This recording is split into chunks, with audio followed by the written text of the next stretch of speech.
माननीय अतिथिगण, शिक्षकगण और मेरे दोस्तों, आप सभी को मेरी तरफ से नमस्कार। मैं मधु कुमारी दिल्ली स्कूल ऑफ जर्नलिज्म की तृतीय वर्ष की छात्रा हूँ। आज मुझे बहुत खुशी महसूस हो रही है कि इस कार्यक्रम में आप सभी का मुझे स्वागत करने का मौका दिया गया है। मैं मुख्य अतिथि, शिक्षकगण एवं उन सभी विद्यार्थियों का जो यहाँ पे उपस्थित है, आप सभी का हार्दिक स्वागत करती हूँ, जो आज गांधी जी के पाठशाला के इस साप्ताहिक वेबिनार के कार्यक्रम में उपस्थित हैं। हमारा आज का विषय है डिजिटल समय में प्रिंट मीडिया। हमारे लिए आज का दिन बहुत ही खास है, क्योंकि आज के कार्यक्रम में आज के विषय पे चर्चा करने के लिए और अपना अनुभव साझा करने के लिए हमारे साथ मौजूद हैं प्रोफेसर संजय द्विवेदी जी। सर, मैं आपका इस वेबिनार में सर तहे दिल से स्वागत करती हूँ कि सर आपने अपना कीमती समय निकाल करके इस वेबिनार में सर आने का कष्ट किया। इस कार्यक्रम को सर आगे बढ़ाने से पहले थोड़ा सा मैं इस कार्यक्रम के बारे में, इस पाठशाला के बारे में थोड़ा सा बताना चाहूंगी। सर, गांधी जी की जो पाठशाला है सर, इसके जो संस्थापक और संरक्षक जो हैं वो सर हमारे शिक्षक सुभाष गौतम सर हैं, जो कि अभी दिल्ली स्कूल ऑफ जर्नलिज्म के शिक्षक के रूप में दिल्ली स्कूल ऑफ जर्नलिज्म में कार्यरत हैं। इनके अथक प्रयास से सर आज इस पाठशाला से बहुत से विद्यार्थी लाभान्वित हो रहे हैं। सर, यह पाठशाला आज जिस ऊंचाई तक पहुंची है सर, वो भी इन्हीं का सर मेहनत का फल है। गांधी जी की इस पाठशाला तो सर ये काफी सालों से चल रहा था। 2020 में हम दिल्ली स्कूल ऑफ जर्नलिज्म के विद्यार्थी इस पाठशाला से जुड़े। उसके बाद से सर ये काफी सिलसिलेवार ढंग से इसको चलाया जा रहा है सर। और सर इस साप्ताहिक पाठशाला में हर बार अलग अलग अतिथि को सर आमंत्रित किया जाता रहा है।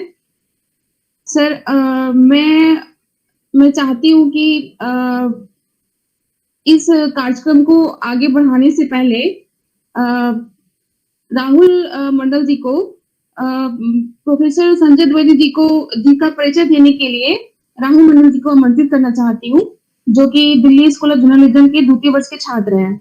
राहुल मंडल जी।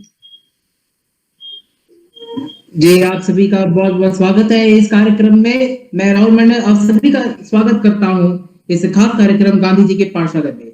क्योंकि ये कार्यक्रम दशहरे के मौके पर आयोजित किया जा रहा है, तो सबसे पहले आप सभी को मेरी तरफ से दशहरे की हार्दिक शुभकामनाएं। और कार्यक्रम को आगे बढ़ाते हुए मैं आप सभी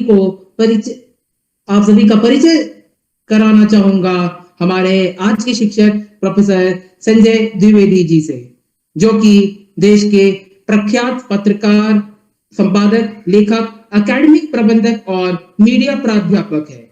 दैनिक भास्कर, नवभारत, हरिभूमि, स्वदेश, infoindia.com और छत्तीसगढ़ के पहले सैटेलाइट चैनल Z24 घंटे छत्तीसगढ़ जैसे मीडिया संगठनों में संपादक, समाचार संपादक, कार्यकारी संपादक, इनपुट हेड और एंकर जैसी महत्वपूर्ण जिम्मेदारियां उन्होंने संभाली।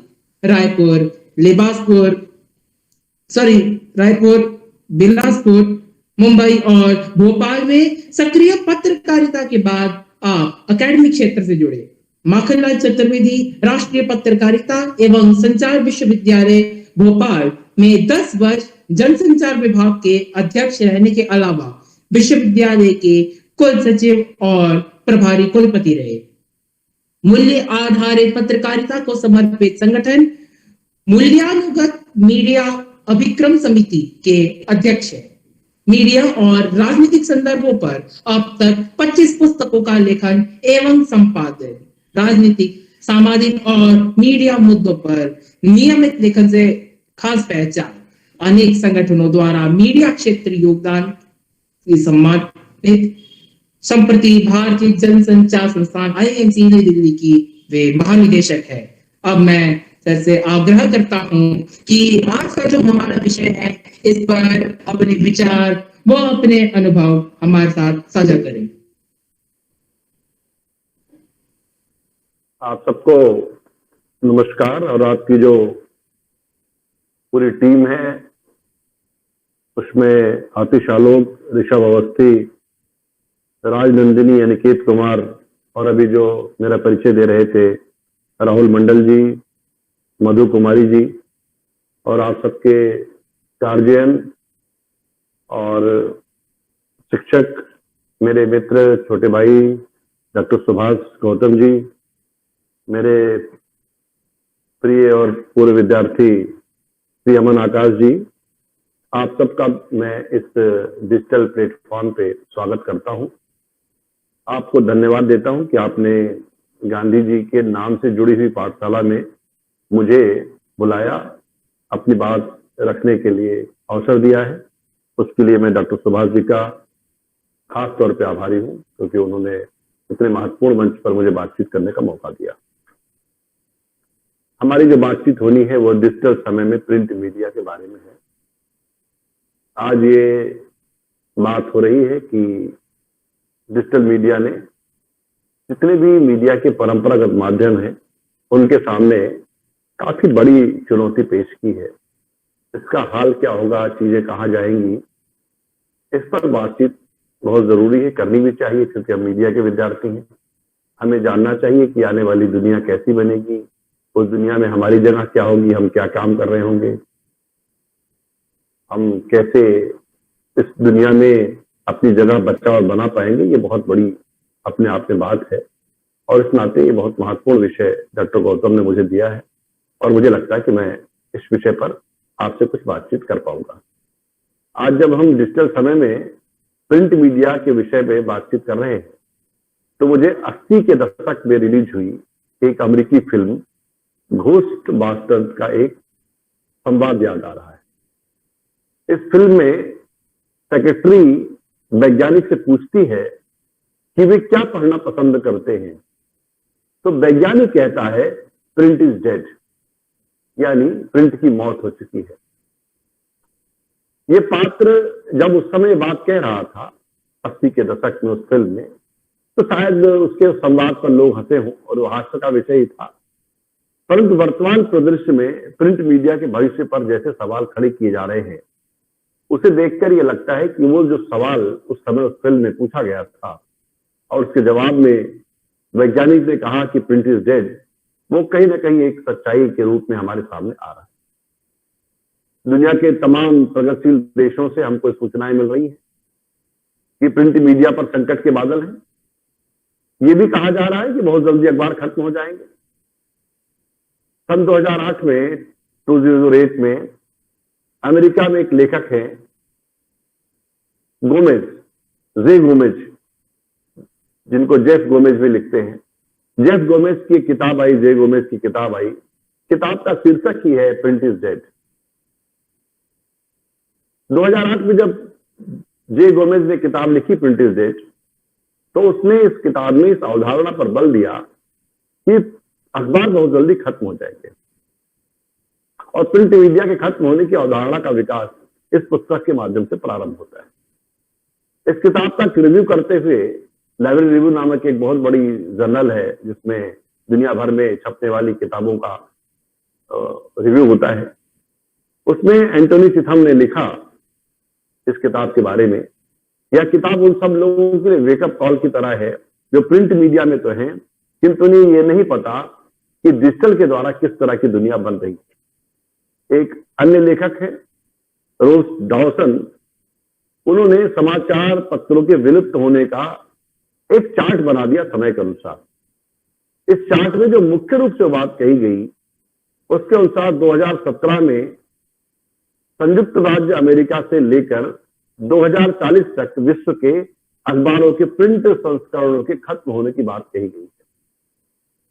यानी कि आप कह सकते हैं कि 3 दशक पहले एक फिल्म में की गई भविष्यवाणी आज के प्रिंट मीडिया की हकीकत से बहुत अलग नहीं है। आज प्रिंट मीडिया के जिस तरह के हालात हैं, ऐसे में जो इंटेलेक्चुअल्स हैं, जो बुद्धिजीवी वर्ग के लोग हैं या प्रिंट मीडिया के बिजनेस से जुड़े हुए लोग हैं, उनका मीडिया उद्योग के लिए चिंतित होना स्वाभाविक है। इन सब बातों के बावजूद हमें सोचना पड़ेगा कि क्या खतरा सच में इतना बड़ा है? क्या वास्तव में इस तरह के हालात पैदा हो गए हैं कि अखबारों की मौत हो जाएगी? क्या भारत के बाजार में वो घटनाएं दोहराई जाएंगी जो अमेरिका में घटित हुई हैं, जो यूरोप में घटित हुई हैं, पश्चिमी देशों में घटित हुई हैं? हाल में भारत में कई अखबारों के बंद होने की हमारे पास सूचनाएं हैं, तो दूसरी ओर ऐसी भी सूचनाएं हैं कि भारत में तमाम अखबारों का प्रकाशन भी शुरू हुआ है। ऐसी मिली जुली तस्वीरों के बीच में हम खड़े हैं जब हमें विचार करना है कि आखिर प्रिंट मीडिया का भविष्य क्या है। आप देखिए कि भारत में अखबारों के जो विकास की कहानी है वो 1780 से प्रारंभ होती है, जब जेम्स अगस्टस हिक्की ने अपना अखबार बंगाल गजट निकाला, जिसको हिक्की गजट के नाम से भी जानते हैं। कोलकाता से जो अखबार निकला हिक्की गजट, वो हिक्की के जिद, जुनून और सच के साथ जो खड़ी रहने की उनकी ताकत थी, उसके आधार पर वो अखबार निकला। इसके बाद हम 1826 की तरफ देखते हैं। 1826 में एक नया दूसरा अखबार निकला, तो हिंदी का पहला अखबार कहा गया, जिसका नाम उदंत मार्तंड था। कानपुर के रहने वाले युगल कुशल शुक्ल ने इस अखबार को कलकत्ते से निकाला। इस तरह कोलकाता जो है भारतीय पत्रकारिता का केंद्र बन गया, जहां अंग्रेजी के अखबार, हिंदी के अखबार, बंगला के अखबार, तमाम भाषाओं के अखबार वहां से प्रारंभ हुए। अंग्रेजी, बंगला, हिंदी के नामी प्रकाशन यहाँ से निकले, देश भर में पढ़े गए। आजादी के बाद प्रिंट मीडिया का और विकास हुआ। तकनीक, छपाई, अखबारी कार्य, कंटेंट, हर तरह से प्रिंट मीडिया विकसित होता चला गया। धीरे धीरे डिजिटल मीडिया के आगमन और सोशल मीडिया के प्रभाव ने प्रिंट माध्यमों को चुनौती देना प्रारंभ किया। अखबारों के बंद होने का भी सूचनाएं आनी शुरू हो गई, अखबार बंद हो रहे हैं। और हाल के दिनों में जी समूह का जो बहुत बड़ा अखबार था अंग्रेजी का, डेली न्यूज एंड एनालिसिस यानी डीएनए, उसने पिछले साल अपना प्रिंट एडिशन पूरी तरह से बंद कर दिया। आगरा से छपने वाले डीएनए नामक अखबार ने भी अपना पब्लिकेशन बंद कर दिया। मुंबई से छपने वाला टेबलाइट अखबार आफ्टरनून डिस्पैच, वही बंद हो गया। इसी तरह तमिल मीडिया का एक बहुत बड़ा ग्रुप है वियर्डन ग्रुप, जो बहुत सारी पत्रिकाएं निकालता था, उसने अपनी बहुत सारी पत्रिकाओं को ऑनलाइन कर दिया। अब ये पत्रिकाएं सिर्फ ऑनलाइन पढ़ी जा सकेंगे। इंडिया टुडे समूह ने भी अपना अंग्रेजी का अखबार मेल टुडे बंद कर दिया। तो ये आखिर ये सब अखबार और पत्रिकाएं क्यों बंद हो रही है? अभी हाल में जो सूचना मिली हमें कि हिंदुस्तान टाइम्स समूह के 2 पत्रिकाएं, काफी पुरानी पत्रिकाएं हैं, बच्चों की पत्रिका नंदन, आप सबने पढ़ी होगी विद्यार्थियों ने, वो बंद हो गई। इसके अलावा कादम्बरी नाम की पत्रिका, साहित्य की पत्रिका थी, वही बंद कर दी। हिंदुस्तान टाइम्स कोई छोटा मोटा समूह नहीं है। तो आखिर ये सब पत्र पत्रिकाएं जो बंद हो रहे हैं, क्यों बंद हो रहे हैं, विचार करना चाहिए। और ये बंद होते समय कह क्या रहे हैं? जब डीएनए बंद हुआ, जी न्यूज का अखबार था, डीएनए बंद हुआ, तो जी समूह ने एक नोटिस जारी किया। इस नोटिस में जो बात कही गई वो मैं आपको सुनाता हूं।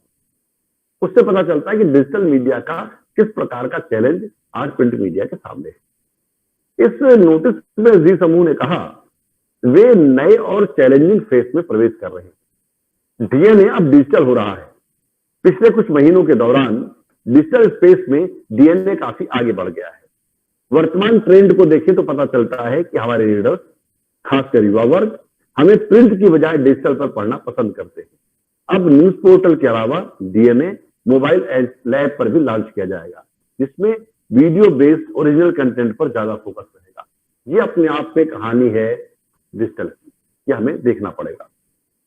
इस नोटिस के अंत में जी समूह ने कहा वो बड़ी महत्वपूर्ण बात है। उन्होंने कहा कि सिर्फ मीडियम बदल रहा है, हम नहीं बदल रहे। अब अखबार के रूप में आपके घर नहीं आएंगे, बल्कि मोबाइल के रूप में हम हर जगह आपके साथ रहेंगे। ये अकेला जो वक्तव्य है, ये पूरे परिदृश्य को, पूरे माहौल को समझने में मदद करता है। आप आज के वक्त को देखिए, इस कठिन माहौल में लगभग सभी मीडिया लीडर स्वयं को फिर से स्थापित करने में लगे हुए। एक डरावनी हकीकत जिससे उबरने की कोशिश में इस उद्योग के जो मार्गदर्शक, इस उद्योग के जो लीडर्स हैं, उसमें लगे हुए। आज के दौर में पत्रकारिता की सबसे बड़ी त्रासदी यह भी है कि पिछले 1 दशक से अधिकांश समाचार पत्रों के मालिक व्यवसायिक घराने बन गए, कारपोरेट हाउस में बदल गए। इसका नकारात्मक परिणाम हमारे सामने आता है। आज जो समाचार हमें मिलते हैं वे पूंजीपतियों के लिए होते हैं, ना कि आम आदमी समाज के निचले तबके के लिए। इस संदर्भ में हमको ये भी समझना पड़ेगा कि बेहतर अखबार के लिए कंटेंट का मजबूत होना जरूरी है। ऐसा नहीं है कि टेक्नोलॉजी बदलने से, टीवी और सोशल मीडिया के आने से अखबारों का भविष्य खतरे में।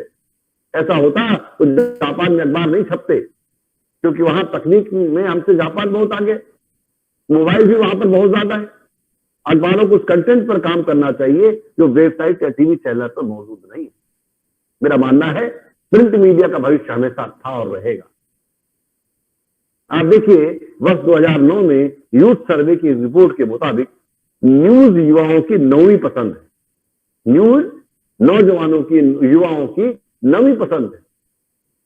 युवाओं के पसंद के मामले में पहले और दूसरे नंबर पर म्यूजिक और स्पोर्ट्स है। इसलिए यदि अखबारों को अपना अस्तित्व बचाए रखना है, उनको युवाओं को जोड़ना पड़ेगा, युवाओं को साथ लेना पड़ेगा। युवाओं को जोड़ने के लिए ऐसे विषयों को प्राथमिकता देनी पड़ेगी जिसमें युवा रुचि लेते हैं। यह अलग बात है कि प्रिंट मीडिया का भविष्य हिंदी और क्षेत्रीय भाषाई पत्रकारिता पर ज्यादा निर्भर रहने लगा है। रॉबिन जेफरी ने जो अपना रिसर्च किया, जिसका हिंदी का संस्करण आईएमसी ने प्रकाशित भी किया है, रॉबिन जेफरी ने समाज में प्रिंट मीडिया के विकास के लिए 3 चरणों की बात की थी। पहला रेयर, दूसरा एलीट और तीसरा मॉस। और अभी भारत में मास में प्रवेश ही किया है। इसलिए मेरा मानना है कि प्रिंट मीडिया का भविष्य पश्चिम के मुकाबले भारत में ज्यादा सुरक्षित है। आप सोचिए, जब हम किसी शब्द की वर्तनी की जांच करनी होती है, तब अखबार या पत्रिका हमारे ध्यान में आती है। आज भी प्रिंट मीडिया का समाज पर बहुत प्रभाव है।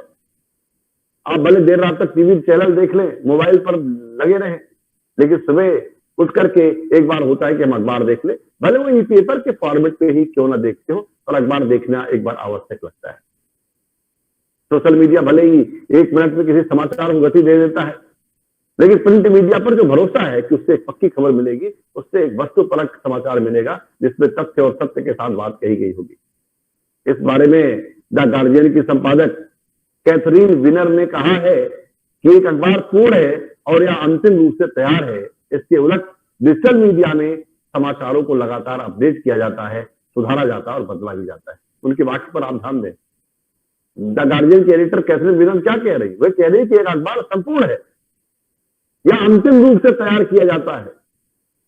इसके उलट डिजिटल मीडिया में समाचारों को लगातार अपडेट किया जाता है, सुधारा जाता है और बदला भी जाता है, कई बार हटा भी दिया जाता है वो झूठी खबर होती है तो।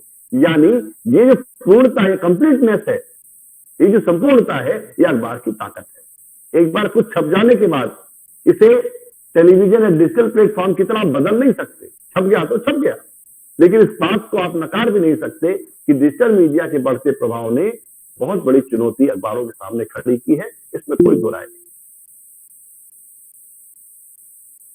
अब देखिए, टेक्नोलॉजी ने जिस गति से प्रगति की है, ठीक उसी प्रकार अखबारों ने भी उसे अपनाने में देर नहीं की।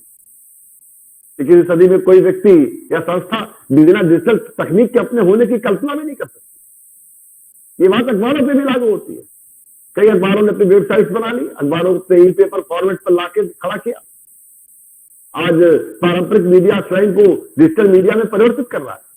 ये परिवर्तन दरअसल एक कंपनी के ऑपरेशन को इंटरनेट स्टाइल के ऑपरेशन में बदलने का। हिंदुस्तान टाइम्स जैसे बड़े अखबार ने इस परिवर्तन के लिए एक पूरा डिजिटल न्यूज रूम बनाया, जहां ट्रेडिशनल और डिजिटल से जुड़े हुए लोग साथ बैठ करके काम करते। लेकिन अगर हम इस डिजिटल ट्रांसफॉर्मेशन की बात करें, इस डिजिटल ट्रांसफॉर्म की बात करें, तो सबसे ज्यादा परेशानी कल्चरल ट्रांसफॉर्मेशन में आती है। इस परिवर्तन में उन लोगों को डिजिटल के बारे में बताना और प्रेरित करना बड़ा महत्वपूर्ण है, जो आराम से ट्रेडिशनल कामों में लगे हुए। ये चुनौतीपूर्ण जरूर है, लेकिन देश के अधिकतर मीडिया समूह इस काम में लगे हुए। एक पत्रकार और मीडिया शिक्षक के नाते मेरा मानना है कि इस डिजिटल ट्रांसफॉर्मेशन को अगर कोई चला रहा है तो वो 4 सी है। इन सी का मतलब है कंटेंट, पहला सी है कंटेंट, दूसरा है कम्युनिकेशन, तीसरा है कॉमर्स और चौथा है कॉन्टेक्स्ट। जब ये चारों सी मिल जाते हैं तो एक पारंपरिक media house digital media house में बदल जाता है। यहां मैं आपको कुछ तथ्यों से अवगत कराना चाहता हूं। ऑडिट और परामर्श देने वाली कंपनी है केपीएमजी, उसने हाल में मीडिया और एंटरटेनमेंट इंडस्ट्री से जुड़ी हुई एक रिपोर्ट जारी की है। उस रिपोर्ट का नाम है इंडिया डिजिटल फ्यूचर, मॉस ऑफ डिजिटल के बारे में बात करती है। इस टाइटल से जो रिपोर्ट लॉन्च की गई है, इस रिपोर्ट में बताया गया है कि 2030 तक देश में डिजिटल मीडिया के क्षेत्र में ग्रोथ का क्या अनुमान होगा। ये रिपोर्ट बताती है कि 2019 के दौरान देश की डिजिटल मीडिया एंटरटेनमेंट इंडस्ट्री में 13% ग्रोथ देखने को मिली थी। आप देखिए कि देश में डिजिटल की रफ्तार जो बढ़ी है, उसके दो प्रमुख कारण हैं। पहला कारण है एक तो स्मार्टफोन की बढ़ती हुई संख्या, दूसरा इंटरनेट के डाटा में जो कमी आई है उसकी कीमतों में। ये दो इसके बहुत महत्वपूर्ण कारण हैं। और एक बड़ा कारण यह भी है कि डिजिटल कंटेंट की सप्लाई भी हो रही है, यानी ओरिजिनल और रीजनल डिजिटल कंटेंट में निवेश लगातार बढ़ रहा है। देश में प्रादेशिक भाषा यानी रीजनल लैंग्वेज के मार्केट का महत्व लगातार बढ़ रहा है। केपीएमजी की रिपोर्ट में इसे एक प्रमुख विषय के रूप में शामिल किया गया। एक रिपोर्ट के मुताबिक अंग्रेजी भाषा की ऑडियंस का डिजिटल की तरफ मुड़ना लगभग बंद हो चुका है। ऐसा माना जा रहा है कि 2030 तक रीजनल लैंग्वेज का जो मार्केट है, उसमें यूजर्स की संख्या 500 मिलियन तक पहुंच जाएगी, 500 मिलियन हो जाएगी, और लोग इंटरनेट का इस्तेमाल स्थानीय भाषा में करने लगेंगे। अगर सभी भारतीय भाषाओं की बात करें तो 2030 तक भारत में 1 बिलियन यानी 1 अरब लोग इंटरनेट से जुड़े होंगे, और ये यूजर्स मुख्य रूप से अंग्रेजी ना बोलने वाले मोबाइल फोन यूजर्स और विकसित ग्रामीण क्षेत्रों से होंगे, जो ऑनलाइन कंटेंट के लिए भुगतान करने के लिए भी तैयार होंगे। आप आज के समय को देखिए, आज डिजिटल न्यूज रूम अगले समय में प्रवेश कर चुका है। लोग राजनीतिक खबरों के अलावा लाइफ स्टाइल, ऑटोमोबाइल, तकनीक, खेल, सिनेमा के बारे में भी डिजिटल मीडिया के माध्यम से जानकारियां प्राप्त करते हैं, पढ़ते हैं। सभी डिजिटल न्यूज पोर्टल ऐसी जानकारियां अधिक से अधिक मात्रा में उपलब्ध करा रहे हैं और लोग उनको पसंद भी कर रहे हैं। यह डिजिटल मीडिया की एक ग्रोथ का उदाहरण हमारे सामने साफ साफ दिखता है। एंड यंग इंडिया और फिक्की की एक रिपोर्ट आई 2018 में। उस रिपोर्ट के मुताबिक भारत में मीडिया और मनोरंजन के बाजार में जहां प्रिंट मीडिया का रेवेन्यू महज 3% बढ़ा, वही डिजिटल मीडिया के मामले में यह आंकड़ा 28% था। इसी तरह प्रिंट मीडिया की रीडरशिप 11% बढ़ी, 11% बढ़ी, तो दूसरी तरफ डिजिटल सब्सक्रिप्शन में 50% की बढ़ोतरी देखी गई। डिजिटल मीडिया के एक पहलू और भी है। आप देखिए कि आज पत्रकारिता सिर्फ संस्थानों में काम करने वाले पत्रकार ही नहीं कर रहे। अगर आपके पास 10 रुपए हैं, आपके पास कहने के लिए कोई बात है और बात कहने का तरीका है, आपके पास कोई साइबर कैफे है, तो आप लैपटॉप, कंप्यूटर, स्मार्टफोन ना होने के बाद भी पत्रकारिता कर सकते हैं।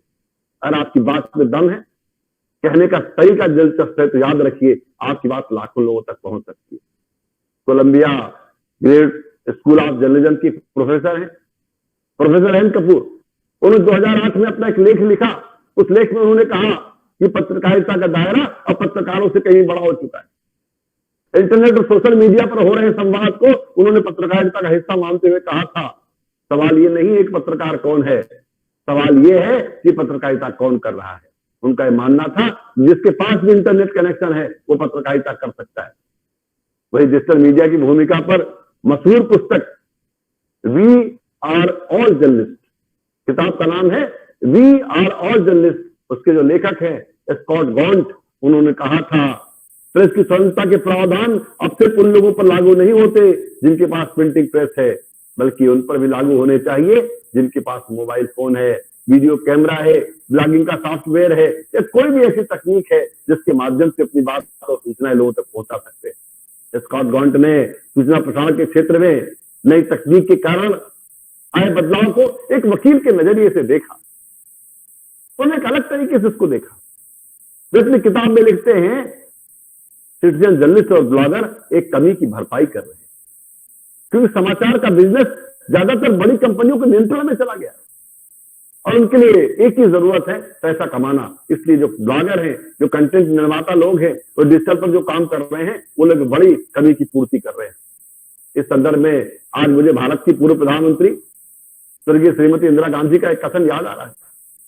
उन्होंने कहा था प्रश्न करने का जो अधिकार है वह मानव की प्रगति का भी आधार है। आज अगर किसी माध्यम ने एक आम आदमी को प्रश्न करने का अधिकार ही नहीं दिया है, बल्कि ताकत भी दी है, तो वो माध्यम है डिजिटल मीडिया, जिसने अंतिम व्यक्ति को समर्थ बनाने का काम किया है तो अपने संवाद को, अपनी बातचीत को, अपनी भावनाओं को अन्य माध्यमों पर व्यक्त कर सकता है। आज डिजिटल मीडिया ने यह साबित करने में महत्वपूर्ण योगदान दिया है कि एक प्रजातांत्रिक देश में पद और सत्ता के आधार पर इंसान इंसान में भेद नहीं किया जा सकता, सारे मनुष्य समान है। डिजिटल समय के इस मीडिया ने वर्तमान संदर्भ में एक नई संस्कृति का विकास किया है, जिसमें हम सभी सशक्तिकरण की संस्कृति कह सकते हैं, कल्चर ऑफ एम्पावरमेंट। लोगों को एम्पावर्ड करने का काम किया है, लोगों को ताकत देने का काम किया है, उन तमाम लोगों को सुर देने का काम किया है, उनको आवाज देने का काम किया है जो कल तक अपनी आवाज कह नहीं पाते थे, वो खामोशी से सुना करते थे। एक समय में कम्युनिकेशन का जो पूरा प्रभाव था, जो पूरा प्रवाह था, एक तरफा प्रवाह था, अखबारों के लोग, टेलीविजन के लोग, रेडियो के लोग कहते थे, पूरा हिंदुस्तान उनको सुनता था। आज का समय यह है, डिजिटल मीडिया के माध्यम से, सोशल मीडिया के माध्यम से बड़े से बड़े पत्रकार, बड़े से बड़े राजनेता, बड़े से बड़े अधिकारी भी गलत बात कहने पर ट्रोल कर दिए जाते हैं और समाज की तरफ से प्रतिक्रिया आती है, समाज भी अपने विमर्श रखता है। ये अपने आप में बहुत बड़ी बात है। आप देखिए, तुर्की जैसे देश में पत्रकारिता का काम हमेशा से मुश्किल रहा है। तुर्की में बड़ी संख्या में पत्रकार जेलों में पड़े हुए, वहां पत्रकारिता करके सुरक्षित रहना कठिन है और ये दिन मुश्किल होता जा रहा है। लेकिन उसके बावजूद डिजिटल मीडिया की यह ताकत है कि डायचे वेले ने बीबीसी, फ्रांस 24 और वॉइस ऑफ अमेरिका के साथ मिलकर एक यूट्यूब चैनल शुरू किया है, ताकि तुर्की बोलने वाले जो लोग हैं उन तक सही और वास्तविक सूचनाएं पहुंचाई जा सके, ताकि उनको अपनी राय बनाने में मदद मिल सके। ये डिजिटल मीडिया का ही कमाल है कि देश के बाहर से जो मीडिया हाउस हैं वो आज तुर्की की आवाज बनकर खड़े हैं। इसके अलावा ये यूट्यूब चैनल तुर्की में रहने वाले लोगों के मूल अधिकारों के लिए भी लगातार आवाज उठा रहा है। 2015 में प्रधानमंत्री नरेंद्र मोदी ने फेसबुक के सीईओ जुकरबर्ग से उन्होंने मुलाकात की थी। उस समय जुकरबर्ग जी ने माननीय प्रधानमंत्री का एक साक्षात्कार भी लिया था, एक इंटरव्यू लिया था। तब माननीय प्रधानमंत्री जी ने कहा था, डिजिटल मीडिया ने गवर्नेंस में बहुत बड़ा रोल अदा किया है, डिजिटल मीडिया ने सुशासन लाने में, गवर्नेंस लाने में बहुत बड़ी भूमिका अदा की है। आप देखिए, सरकार की एक समस्या होती है, उसके बीच और जनता के बीच बहुत बड़ा गैप होता है। सोशल मीडिया के कारण ये दूरी कम हुई है। आज सिर्फ एक ट्वीट के दम पर आम नागरिक अपनी अधिक समस्याएं अधिकारियों तक पहुंचाते हैं। याद रखिए, पत्रकारिता प्रिंट की हो या डिजिटल की, उसका भविष्य इस बात पर निर्भर करेगा कि वो जिस मोड़ पर आज खड़ी है वहां से किस रास्ते पर जाएगी। मैं मानता हूं, भविष्य कोई ऐसी चीज नहीं है जो प्रतीक्षा करने से आपके हाथ में आ जाए, इसका निर्माण करना पड़ता है। पत्रकार अगर पत्रकारिता का सुनहरा भविष्य चाहते हैं तो उनको इसके लिए बीच ट्रेनिंग बोने पड़ेंगे। ब्रिटेन के जज लॉर्ड डेनिंग ने कहा था कि प्रेस की आजादी का मतलब यह नहीं होता कि प्रेस को किसी की प्रतिष्ठा नष्ट करने, भरोसा तोड़ने या न्याय की धारा को दूषित करने की आजादी दी जा सकती है। यानी ये बहुत बड़े सवाल हमारे सामने। आज प्रेस की जो भूमिका है उस पर भी सवाल उठ रहे हैं कि आखिर जो प्रेस है उसका इस्तेमाल किस लिए है? क्या लोगों की सिर्फ छवि नष्ट करने में उसका इस्तेमाल होगा? यानी मीडिया को कहीं ना कहीं अपना नियमन करना पड़ेगा। डिजिटल मीडिया का जो अतिवाद है ये बहुत बड़े संकट का भी कारण बन रहा है। जो जन विश्वास मीडिया ने वर्षों की परंपरा से अर्जित किया था वो खंडित हो सकता है। ऐसे बहुत जरूरी है कि मीडिया से जुड़े हुए लोग कहीं ना कहीं अपनी सीमाओं पर भी बात शुरू करें, आचार संहिता पर भी बात करें और उनके पालन के लिए भी कोई संस्थागत इंतजाम करें। अगर हम आज की भाषा में बात करें तो लोग कहते हैं मीडिया प्रोडक्ट है, लेकिन याद रखिए, अगर मीडिया को आप एक प्रोडक्ट मानते, अगर मानते कि मीडिया एक दूसरे सामानों की तरह एक सामान है, दूसरी वस्तुओं की तरह एक वस्तु है, तो ध्यान रखिए कि पाठक भी उसका उपभोक्ता है और उपभोक्ता के भी कुछ अधिकार होते हैं। अगर वह माल खरीद रहा है तो माल उसे दिया जा रहा है, उसकी क्वालिटी में गड़बड़ होने पर उपभोक्ता शिकायत कर सकता है। यानी कि आपको खबरों में मिलावट का अधिकार नहीं है। अगर आपका प्रोडक्ट है तो भी आपको उसमें मिलावट करने का अधिकार नहीं है, क्योंकि खाने की चीजों में मिलावट आप करते हैं, किसी भी दूसरी चीज की गुणवत्ता में आप कमी करते हैं, हम उपभोक्ता फोरम में जाते हैं, आपकी शिकायत करते हैं। अगर आपने इसको प्रोडक्ट भी मान लिया है तो भी इसकी शुद्धता और पवित्रता की बहाली के लिए आपको काम करना पड़ेगा। मेरा मानना है कि लोकतंत्र का चौथा स्तंभ अगर मीडिया है तो आम आदमी लोकतंत्र का 5वां स्तंभ है। इस 5वें स्तंभ पर ही 5वां स्तंभ, 4 स्तंभ आश्रित है। इसलिए मीडिया कर्मियों को इस 5वें खंभे की जड़ों को मजबूत करने का काम करना चाहिए। मुझे लगता है समाज, राज्य और मीडिया एक तरह से ब्रह्मा, विष्णु और महेश की तरह है। समाज को अगर हम ब्रह्मा मानते हैं क्योंकि ये राज्य की रचना करता है। हमारे देश में लोकतंत्र है और लोग मिलकर के सरकार बनाते हैं, यानी राज्य की रचना करने का काम, सरकार की रचना करने का काम समाज करता है, यानी समाज ब्रह्मा है। राज्य का काम दुनिया का संचालन करना है, ये विष्णु का काम है। और इस दुनिया और समाज में यदि कोई बुराइयां व्याप्त हो जाती हैं, उन बुराइयों की हटाने की दिशा में प्रयास करना, सवाल खड़े करना और उसके विनाश के लिए तत्पर होना, ये मीडिया का काम है। यानी मीडिया का काम जो है वो शिव का काम है, शंकर का काम है, जिसकी जिम्मेदारी मीडिया की है। आज के डिजिटल समय में हमारी जिम्मेदारी और भी ज्यादा बढ़ जाती है। मेरा मानना है डिजिटल और सोशल मीडिया के सक्रिय हो जाने के बावजूद प्रिंट मीडिया का अलग महत्व है। हमारे सामने भले ही चुनौतियां हैं, लेकिन हम अपनी चुनौतियों में डटकर मुकाबला करते आ रहे हैं। यही कारण है कि आज भी अखबार की साख और विश्वसनीयता कायम है। मुझे लगता है बहुत सारी चुनौतियों के बीच समाचार पत्रों को काम करना पड़ेगा। आज समाचार पत्रों के लिए यह आवश्यक है कि अलग अलग तरह से सक्रिय हो, यानी वो मीडिया के कन्वर्जेंस का जो सवाल है, मीडिया कन्वर्जेंस का के माध्यम को अपनाएं। यानी आप अब सिर्फ प्रिंट में रहकर जिंदा नहीं रह सकते, यानी आपका ई पेपर भी होगा, आप डिजिटल मीडिया पर भी सक्रिय होंगे, आप सोशल मीडिया पर भी सक्रिय होंगे, आपके मोबाइल ऐप भी होंगे, आपका रेडियो भी होगा, आपका टेलीविजन भी होगा। इसके साथ साथ आप ऑनलाइन इवेंट भी कर रहे होंगे ताकि आपके सामाजिक सरोकार प्रकट हो। यानी कुल मिलाकर जो दिखता है वो बिकता है। यानी आज के जो मीडिया हाउस है उन्हें मीडिया कन्वर्जेंस का सहारा लेते हुए तमाम माध्यमों पर एक साथ सक्रिय रहना पड़ेगा। जब वो तमाम माध्यमों पर एक साथ सक्रिय रहेंगे तो वो बच पाएंगे। और मुझे लगता है आज के विद्यार्थी को भी इसके लिए तैयार होना पड़ेगा। आज मीडिया कन्वर्जेंस का समय है। आपको अपनी खबर प्रिंट में लिखनी है, आप प्रिंट में लिखेंगे, उसके साथ आपको अपने सोशल मीडिया पर उस खबर को अपडेट करना है। कुछ कम शब्दों में से अपडेट करेंगे। आपके पास एक मोबाइल ऐप है जिसमें आप 50 या 60 शब्दों में अपनी खबर को लिखेंगे। आपके पास एक रेडियो है, उसके लिए आप अपनी कॉपी लिखेंगे। टेलीविजन के लिए आप अपनी कॉपी लिखेंगे। यानी 4-5 विधाओं में आपको अपने को साधना आना चाहिए। अब इस तरह से अगर मीडिया कन्वर्जेंस को हम समझ पाते हैं, मीडिया के तमाम माध्यमों की जरूरतों को, मीडिया के तमाम माध्यमों की जो आवश्यकताएं हैं उनको समझकर हम कॉपी लिखने का अभ्यास कर पाते हैं, उन माध्यमों की जरूरत को हम समझ पाते हैं, तो मुझे लगता है कि अच्छे विद्यार्थी की तरह आपका सदैव स्वागत होगा। एक ऐसे मीडिया कर्मी के रूप में आप जाने जाएंगे जिन्हें सब माध्यमों का थोड़ा थोड़ा अभ्यास है और वो सब माध्यमों पर अपना काम कर सकते हैं। दूसरी बात मैं आप विद्यार्थियों से कहना चाहता हूं कि हमें अपना एक दायरा बढ़ाना पड़ेगा। हमें तय करना पड़ेगा कि हमारी विशेषज्ञता का क्षेत्र क्या है, क्योंकि अब जो है, जो प्रिंट का जर्नलिज्म है वह धीरे धीरे विशेषज्ञता की ओर जाएगा। एक जमाने में प्रिंट सूचना देकर मुक्त हो जाता था, खबरों से ही काम चल जाता था और कहा जाता था कि हमारे 3 काम है। पहला काम है टू इन्फॉर्म, सेकेंड वर्क हमारा है टू एजुकेट, तीसरा काम है टू एंटरटेन।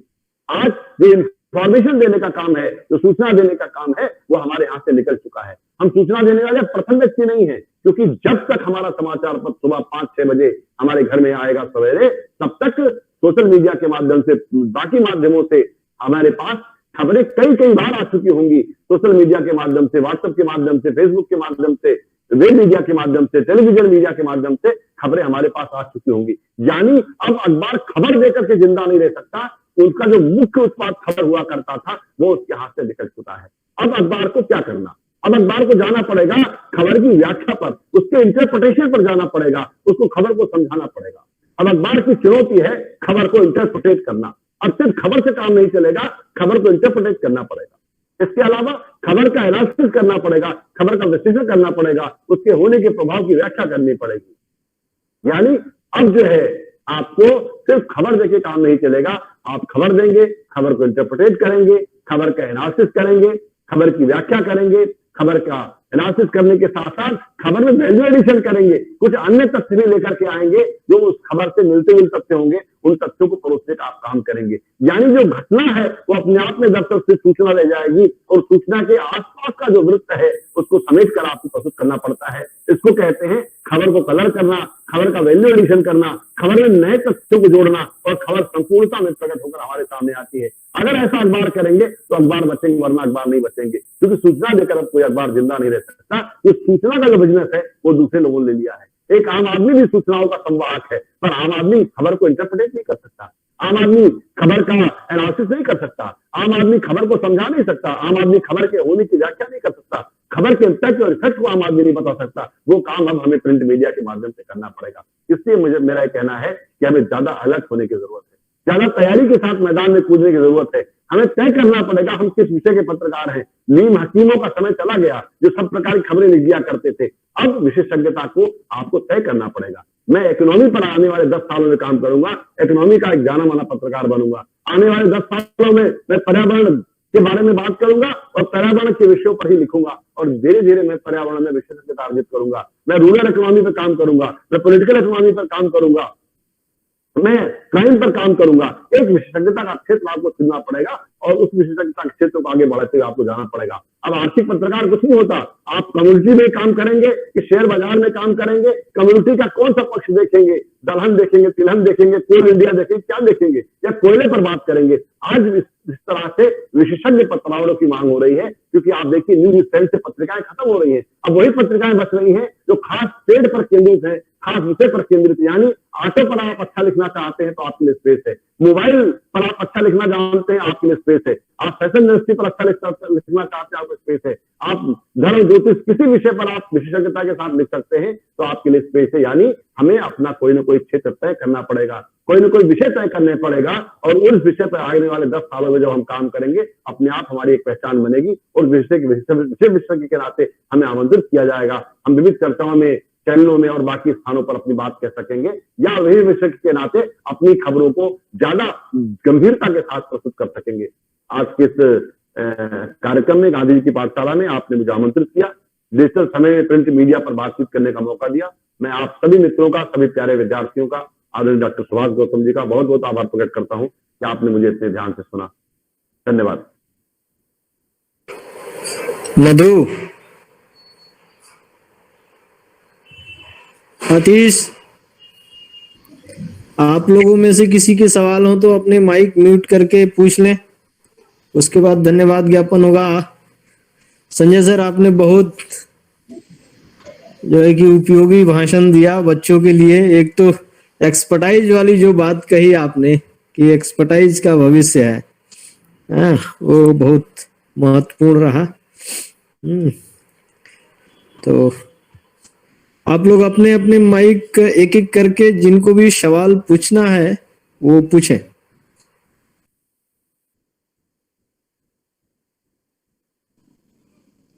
तो सर मेरा सवाल ये है कि वैसे कुछ लोग जो है वह ज्यादातर लोगों का जो टीवी में जो पत्रकारिता है उस पर से विश्वास तो काफी हद तक तो उठ चुका ही है।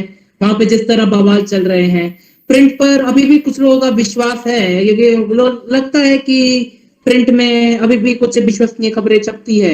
आपको क्या लगता है इसमें प्रिंट कितना हद तक विश्वसनीय है? देखिए राहुल जी, छपे हुए शब्दों पर समाज की भी आस्था है और छपे हुए शब्दों की जिम्मेदारी भी होती है।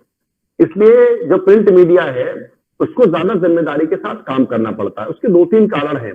पहला कारण यह है कि जब आप लिखित में किसी चीज को देते हैं, मुद्रित माध्यम में जब आप जाते हैं, जैसे आप एक खुद आप कल्पना करिए कि आप एक एप्लीकेशन लिख रहे हो, तो उस एप्लीकेशन को लिखेंगे, 2 बार देखेंगे, काटेंगे और अपने कम से कम किसी दोस्त को दिखाएंगे और चाहेंगे कि वो शुद्धता के साथ जाए, वरना सुबह से उसमें गोले ना लगाएं। तो एक जब प्रिंट में आप किसी चीज को करते हैं तो थोड़ी सावधानी आप बरतते हैं, थोड़ा आदमी सावधान होता है। दूसरा है, प्रिंट के पास समय ज्यादा है। प्रिंट 24 घंटे में एक बार प्रकट होता है, यानी उसके पास पूरे दिन का समय है, पूरी रात का समय है, उसको एक बार प्रकट होना होता है। वो अपने को ज्यादा समय दे सकता है।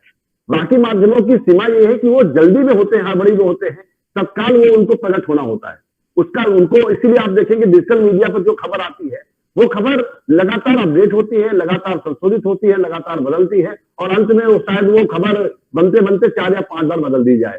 टेलीविजन में भी आपको सुविधा होती है कि आप खबर को कई बार अपडेट कर देते हैं। दोपहर 12 बजे आपने कुछ दिखाया, 4 बजे तक कुछ और अपडेट हुए, आपने कुछ जोड़ दिए, रात को 9 बजे शायद आप उस पर कोई चर्चा कराएं और पूरी तरह से खबर को संपूर्णता में लेकर के आए। तो बाकी माध्यमों की लिमिटेशंस है कि उनके पास समय का अकाल होता है, इसलिए वो उस तरह से खबरों को अपडेट नहीं कर पाते। इसलिए उस माध्यम की सीमा को भी हमको समझना चाहिए। अखबार के पास वक्त ज्यादा होता है, अखबार में एक्सपर्टीज होती है, अखबार में लोगों के पास अवकाश होता है, इसलिए वो थोड़ा ज्यादा जिम्मेदारी से काम कर पाते हैं। जहां तक आपने टेलीविजन की बात कही, टेलीविजन देखिए ड्रामे का माध्यम है। टेलीविजन पर बैठ करके अगर आप ड्रामा क्रिएट नहीं कर सकते तो टेलीविजन में रुचि बनी नहीं रहती।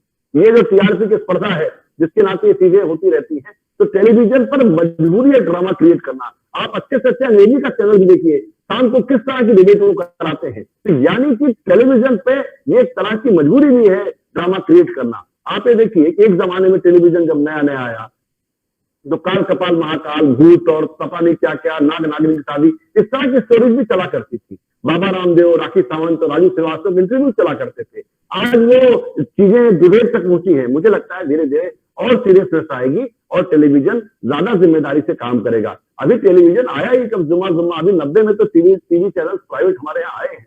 तो अभी धीरे धीरे ये जवान होंगे, धीरे धीरे इनके अंदर मैच्योरिटी आएगी, कुछ गंभीर टेलीविजन भी हमारे सामने आएंगे, इसमें कोई दो राय नहीं। जी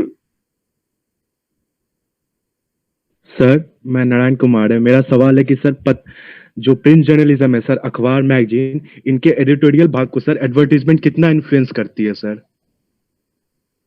देखिए, ऐसा है कि ये बात सच है कि हिंदुस्तान जैसे देश में जहां पर हिंदुस्तान का जो ग्राहक है वो इसका खर्चा उठाने को तैयार नहीं है। जैसे आपको पता होगा कि एक जो न्यूज़पेपर है उसके एक अखबार के छापने की लागत क्या है और बेचा कितने में जाता है।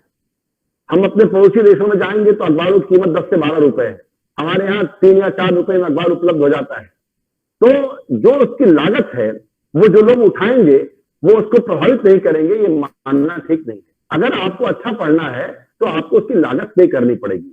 मुसीबत यह है कि हिंदुस्तान में लोग पढ़ने पर, अच्छा पढ़ने पर खर्च नहीं करना चाहते, इसलिए हमारा जो प्रिंट मीडिया है वो अपनी ज्यादातर लागत निकालता है एडवर्टाइजिंग से। जहां से वो ज्यादातर लागत निकालेगा वहां उसकी ज्यादा कमिटमेंट होगी, इसमें कोई दो राय नहीं है। इस गणित को हमको बदलना पड़ेगा। तो ये जो समस्या है कि एडवर्टाइजर्स पे उनकी निर्भरता की, वो निर्भरता इसलिए है कि जो पाठक है वह पढ़ने के लिए खर्च उठाने को तैयार नहीं है। आप अगर 10 या 12 रुपए में कोई अखबार आपको दिया जाए तो आप पढ़ने से मना कर देंगे। तो ये एक समस्या जरूर हिंदुस्तान के मीडिया की है कि उसका ज्यादातर खर्च जो है उन लोगों द्वारा उठाया जाता है जो उसके कंटेंट को प्रभावित करने की शक्ति रखते हैं। इसलिए ये थोड़ी सी मुश्किल सी चीज है। फिर भी अखबार जो है जनता के सवालों से, जनता के जो मुद्दे हैं उससे बहुत दूर रह नहीं सकता, क्योंकि अगर प्रामाणिकता नहीं होगी, विश्वसनीयता नहीं होगी, खबरों की सच्चाई नहीं होगी, अखबार जनता के द्वारा रिजेक्ट कर दिया जाएगा, वो चाहे कितने भी सुंदर अखबार पर, कितनी सुंदर मशीन से छपा हुआ हो। इसलिए जनता का भरोसा जीतने का भी अखबार निरंतर प्रयास करते हैं, पर एडवर्टाइजर्स की थोड़ी बहुत भावनाओं का भी उनको ध्यान रखना पड़ता है, इसमें कोई दो राय नहीं। जी यस सर। और किसी के सवाल?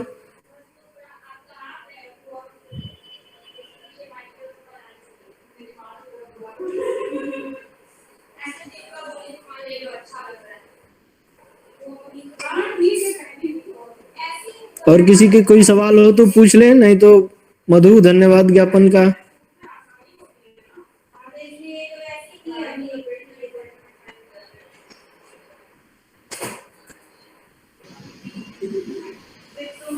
कोई सवाल तो नहीं पूछना चाह रहे?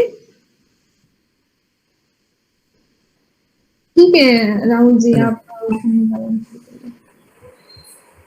जी एक सवाल ये यहाँ पे ये है कि मीडिया विमर्श, एक सवाल पढ़ देता हूँ जो है अमन आकाश का।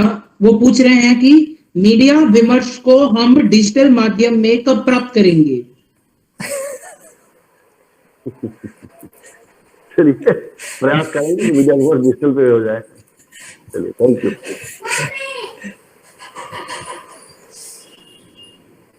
चलिए ठीक है, तो अब इस सभा को खत्म किया जाए धन्यवाद ज्ञापन के साथ। तो राहुल मंडल, धन्यवाद ज्ञापन। जी, तो मैं सबसे पहले धन्यवाद कहना चाहूंगा हमारे आज के शिक्षक प्रोफेसर संजय द्विवेदी जी का, जिन्होंने समय निकाल कर हमारे इस कार्यक्रम में आए और आज का जो विषय था इस पर अपना विचार, अपना जो अनुभव था वो हमारे साथ साझा किया। उसके लिए मैं सर को बहुत बहुत धन्यवाद कहना चाहूंगा।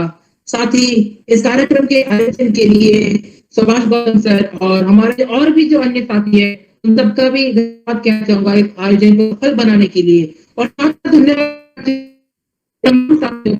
जिन्होंने इस कार्यक्रम में भाग लिया, अपना समय निकाल कर, उन सभी का बहुत बहुत धन्यवाद। एक बार फिर सभी को मेरी तरफ से दशहरे की हार्दिक शुभकामनाएं और हफ्ते आते रहेंगे नए विषय के साथ उस पर चर्चा करने के लिए आप इस कार्य से जुड़े रहिए। तब तक के लिए बहुत बहुत धन्यवाद।